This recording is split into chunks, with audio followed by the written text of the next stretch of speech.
Hello friends, good morning Odisha. आज सकाळ बहुत गुड़े गुरुत्वपूर्ण खबर आसी जो खबर गुड़ी को आपण मैंने जाना निहाती दरकार। तेज आसतु जाना कौन से गुरुत्वपूर्ण खबर गुड़िक।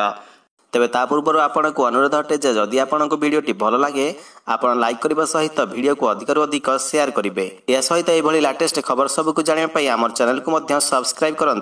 तेज आसतु आरंभ करवा आज खबर अभियान। प्रथम बड़ खबरटी होछि ओडिशा रे बंद हेब मद, निशा मुक्त हेब सारा राज्य, पर्यायक्रमे कमिब मद कारबार।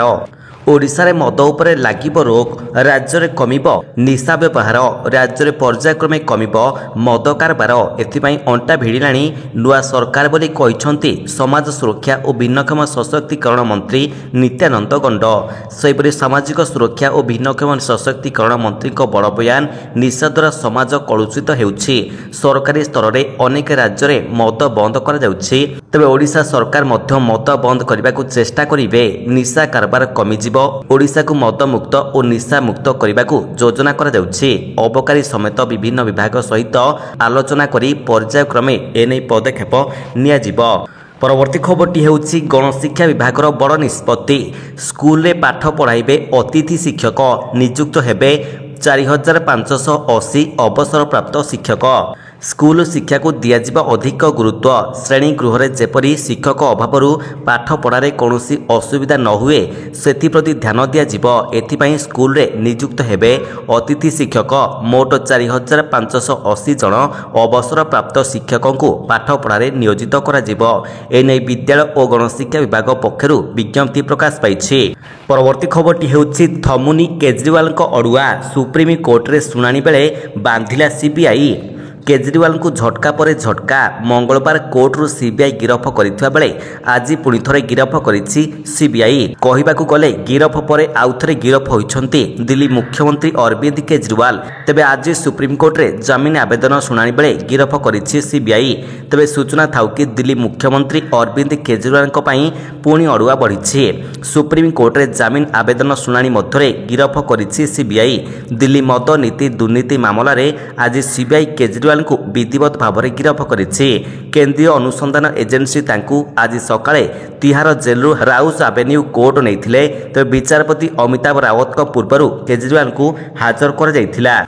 परवर्ती खबरटी हेउछि एसी फ्रिज टीवी रो वारंटी को नहीं आसुछि नुआ नियम। मतामत देबाकू कंपनी को 15 दिनर मोहलत। केबे केबे ग्राहक माने फ्रिज टीवी एवं एसी सहित घरे व्यवहार कर जाउथिबा समस्त इलेक्ट्रोनिक उपकरणर वारंटी को नहीं चिंतित रही थांती। वास्तव में एही सामग्री गुड़िकर वारंटी पाई सरकार नूतन नियम प्रस्तुत करने को सजबाज हेउछन्ते। विभिन्न सामग्रीर वारंटी तारीख को नहीं बढ़ुथिबा अभियोग को दृष्टि रखी सरकार कंपनी गुड़िक उपरे कड़ा नजर देवा पाई आरंभ करिसन्ते। तबे नियम को सरल करी उत्पाद क्रय कराजिबा दिन बदल रे ताहार संस्थापन कराजिबा दिन वारंटी आरंभ करने को केंद्र उपभोक्ता मंत्रालय कंपनी गुड़ी को परामर्श देइछन्ते। परवर्ती खबरटी हेउछि ओम बिरला हेले लोकसभा बाचस्पति, के सुरेश को हराई निर्वाचित। पुणी थरे लोकसभा बाचस्पति हेले ओम बिरला, के सुरेश को हराई निर्वाचित हेले ओम बिरला।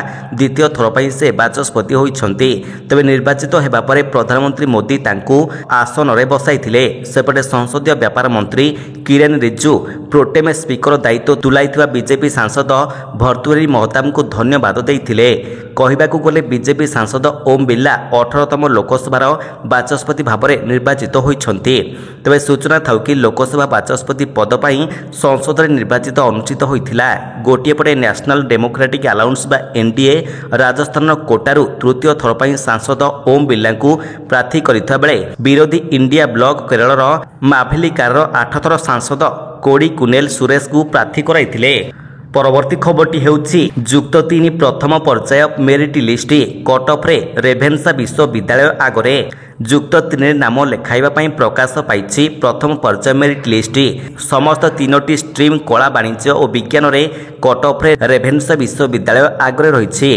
कला रे रेभेन्सार कटअफ 89.67%, भूगोल रहिछि। वाणिज्य रे रेभेन्सार कटअफ 88.60% रहिछि। तबे रेभेन्सार फिजिक्स कटअफ 91.17% और जूलॉजी कटअफ 93.20% रहिछि। सेहिपरि ଶାସ୍ତ୍ରୀ ଷ୍ଟ୍ରିମ୍ରେ ରାଧାମାଧବ ସଂସ୍କୃତ ଡିଗ୍ରୀ କଲେଜର କଟଅଫ୍ ସର୍ବାଧିକ 68.57% ରହିଥିବା ବେଳେ ସେଲ୍ଫ ଫାଇନାନ୍ସିଂ ଷ୍ଟ୍ରିମ୍ରେ ଭୁବନେଶ୍ୱର ବକ୍ସି ଜଗବନ୍ଧୁ ବିଦ୍ୟାଧର ସ୍ୱୟଂଶାସିତ କଲେଜର କଟଅଫ୍ 87.40% ବାୟୋଟେକ୍ନୋଲୋଜିରେ ରହିଛି। ପରବର୍ତ୍ତୀ ଖବରଟି ହେଉଛି ଆହୁରି 4 ଦିନ ଓଡ଼ିଶାରେ ପ୍ରବଳ ବର୍ଷା ବର୍ଷିବ। ବୁଧବାର ମଧ୍ୟାହ୍ନରେ ହଠାତ୍ ବିଜୁଳି ଘଡ଼ଘଡ଼ି ସହିତ ପ୍ରବଳ ବର୍ଷା ହୋଇଥିଲା। ପ୍ରାୟ 3 ଘଣ୍ଟା ଧରି ଭୁବନେଶ୍ୱରରେ ବର୍ଷା ଲାଗି ରହିଥିଲା। କେବଳ ଭୁବନେଶ୍ୱର ନୁହେଁ, ରାଜ୍ୟର ବିଭିନ୍ନ ଜିଲ୍ଲାରେ ମଧ୍ୟ ବର୍ଷା ହୋଇଛି। ବିଜୁଳି ଘଡ଼ଘଡ଼ି ସହିତ ପ୍ରବଳ ବର୍ଷା ପାଇଁ ରାଜ୍ୟର ବିଭିନ୍ନ ଜିଲ୍ଲାକୁ 30 ଜୁନ୍ ପର୍ଯ୍ୟନ୍ତ ୟେଲୋ ୱାର୍ଣ୍ଣିଂ ଜାରି କରିଛି ଭୁବନେଶ୍ୱରସ୍ଥିତ ଆଞ୍ଚଳିକ ପାଣିପାଗ କେନ୍ଦ୍ର। ତେବେ ଆସନ୍ତା 24 ଘଣ୍ଟା ମଧ୍ୟରେ କେବଳ ନବରଙ୍ଗପୁର ଜିଲ୍ଲାକୁ ଛାଡ଼ି ଅନ୍ୟ ସମସ୍ତ ଜିଲ୍ଲାରେ ବିଜୁଳି ଘଡ଼ଘଡ଼ି ସହିତ ପ୍ରବଳ ବର୍ଷା ପାଇଁ ୟେଲୋ ୱାର୍ଣ୍ଣିଂ ଜାରି କରାଯାଇଛି। ତେବେ ଏହି ସମୟରେ ପବନର ବେଗ ଘଣ୍ଟା ପ୍ରତି 30ରୁ 40 କିଲୋମିଟର ବହିବାର ସମ୍ଭାବନା ରହିଛି। ପରବର୍ତ୍ତୀ ଖବରଟି ହେଉଛି ଜିଏ ନିୟମକୁ ଉଲ୍ଲଂଘନ କରି ବେଆଇନ ନିର୍ମାଣ କରିଥିଲେ ପ୍ରଣବ ପ୍ରକାଶ ଦାସ। ଜିଏ ନିୟମକୁ ଉଲ୍ଲଂଘନ କରି ବେଆଇନ ନିର୍ମାଣ କରିଥିଲେ ପ୍ରଣବ ପ୍ରକାଶ ଦାସ। ତେବେ ଓପିଡିଆର୍ ଆକ୍ଟ ଅନୁସାରେ ହୋଇପାରେ କାର୍ଯ୍ୟାନୁଷ୍ଠାନ। ବେଆଇନ ନିର୍ମାଣ ଦିନରୁ ଧାର୍ଯ୍ୟ ଘର ଭଡ଼ାର 5 ଗୁଣ ଆଦାୟ କରିପାରେ ସାଧାରଣ ପ୍ରଶାସନ ବିଭାଗ। ଏନେଇ ନଗର ଉନ୍ନୟନ ମନ୍ତ୍ରୀ କୃଷ୍ଣଚନ୍ଦ୍ର ମହାପାତ୍ର କହିଛନ୍ତି। ତେବେ ସରକାରଙ୍କ ଦୃଷ୍ଟିଗୋଚରକୁ ଏ ଘଟଣା ଆସିଛି। ଏହାର ତର୍ଜମା କରାଯିବା ପରେ କାର୍ଯ୍ୟାନୁଷ୍ଠାନ ନେଇ ନିଷ୍ପତ୍ତି ଗ୍ରହଣ କରାଯିବ। ପରବର୍ତ୍ତୀ ଖବରଟି ହେଉଛି ରାଜ୍ୟର ସବୁ ବିଦ୍ୟାଳୟ ହେବ ହାଇଟେକ୍। ଟ୍ୟାବ୍ରେ ଅପଲୋଡ୍ ହେବ ସ୍କୁଲ ତଥ୍ୟ। ରାଜ୍ୟର ସବୁ ବିଦ୍ୟାଳୟ ହେବ ହାଇଟେକ୍। ବିଦ୍ୟାଳୟର କୌଣସି ତଥ୍ୟ ଆଉ କାଗଜରେ ଲେଖା ରହିବ ନାହିଁ। ଏଣିକି ଏହିସବୁ ତଥ୍ୟ ଟ୍ୟାବ୍ଲେଟ୍ରେ ଅପଲୋଡ୍ ହେବ। ଏଥିରେ ପିଲା ଓ ଶିକ୍ଷକମାନଙ୍କର ଉପସ୍ଥାନ ଠାରୁ ଆରମ୍ଭ କରି ସ୍କୁଲର ଆର୍ଥିକ କାରବାର ପର୍ଯ୍ୟନ୍ତ ସବୁ କିଛି ରହିବ। ଏହା ହେଲେ ସ୍କୁଲ ସିଧାସଳଖ ସଚିବାଳୟ ସହିତ ଯୋଡ଼ି ହୋଇଯିବ ଏବଂ ମନ୍ତ୍ରୀ ସଚିବ ସ୍କୁଲକୁ ନ ଯାଇ ରାଜଧାନୀରେ ବସି ବିଦ୍ୟାଳୟର ସବୁ କାର୍ଯ୍ୟ ନିରୀକ୍ଷଣ କରିପାରିବେ। ତେବେ ସେଥିପାଇଁ ବିଦ୍ୟାଳୟ ଗଣଶିକ୍ଷା ବିଭାଗର ନିର୍ଦ୍ଦେଶ କ୍ରମେ ଓଡ଼ିଶା ବିଦ୍ୟାଳୟ ଶିକ୍ଷା କାର୍ଯ୍ୟକ୍ରମ ପ୍ରାଧିକରଣ ବା ଓସେବା ପକ୍ଷରୁ ସମସ୍ତ ଜିଲ୍ଲା ଶିକ୍ଷା ଅଧିକାରୀଙ୍କୁ ଚିଠି କରାଯାଇଛି। ତେଣୁ ଏଥିପାଇଁ ସବୁ ସ୍କୁଲକୁ ପ୍ରଦାନ କରାଯିବ ଗୋଟିଏ ଲେଖାଏଁ ଟ୍ୟାବ୍ଲେଟ୍।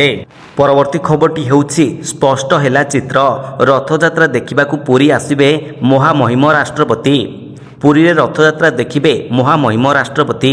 ରାଷ୍ଟ୍ରପତି ଦ୍ରୌପଦୀ ମୁର୍ମୁ ଏଥର ଶ୍ରୀ ଗୁଣ୍ଡିଚା ଯାତ୍ରାରେ ସାମିଲ ହେବେ। ଜୁଲାଇ 6 ତାରିଖରୁ 4 ଦିନିଆ ଓଡ଼ିଶା ଗସ୍ତରେ ଆସିବେ ରାଷ୍ଟ୍ରପତି। 9 ତାରିଖ ପର୍ଯ୍ୟନ୍ତ ରହିବେ।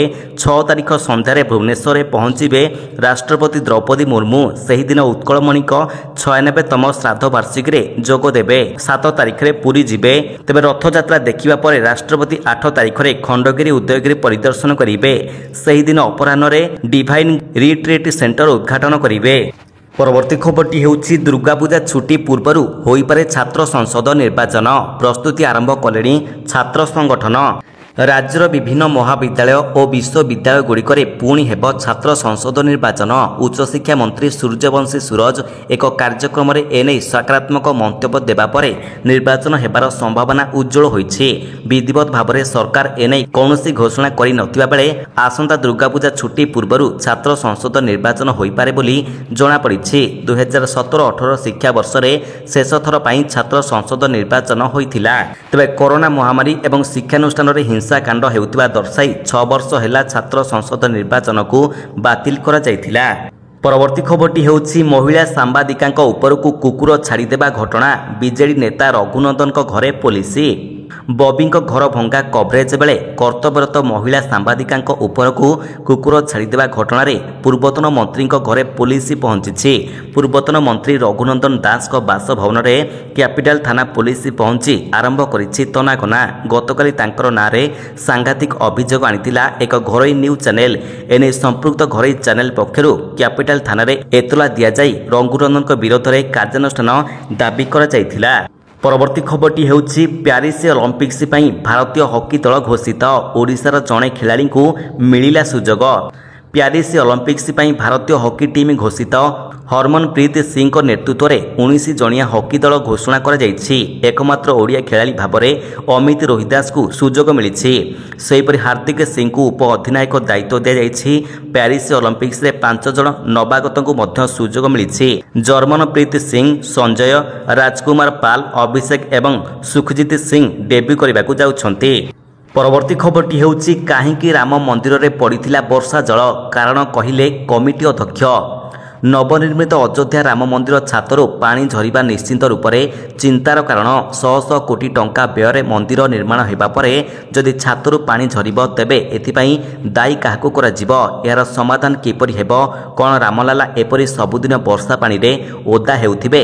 ଏପରି ନାନା ପ୍ରଶ୍ନ ମଧ୍ୟରେ ମନ୍ଦିରରୁ ପାଣି ଝରିବାର ପ୍ରକୃତ କାରଣ କହିଛନ୍ତି ନିର୍ମାଣ କମିଟି ଅଧ୍ୟକ୍ଷ ନୃପେନ୍ଦ୍ର ମିଶ୍ରା। ରାମ ମନ୍ଦିର ଛାତ ଲିକ୍ ହୋଇ ପାଣି ଝରିବା ଅଭିଯୋଗକୁ ଖଣ୍ଡନ କରିଛନ୍ତି ମନ୍ଦିର ନିର୍ମାଣ କମିଟି ଅଧ୍ୟକ୍ଷ ନୃପେନ୍ଦ୍ର ମିଶ୍ରା। ମିଶ୍ରା କହିଛନ୍ତି ଯେ ମନ୍ଦିର ଛାତରୁ କୌଣସି ଲିକ୍ ହୋଇନାହିଁ। ବିଦ୍ୟୁତ୍ ତାର ଲଗାଇବା ପାଇଁ ଯେଉଁ ସ୍ଥାନ ଖାଲି ଛଡ଼ାଯାଇଛି ସେହିଥିରୁ ପାଣି ଲିକ୍ ହୋଇ ମନ୍ଦିର ଭିତରେ ପଡ଼ୁଛି।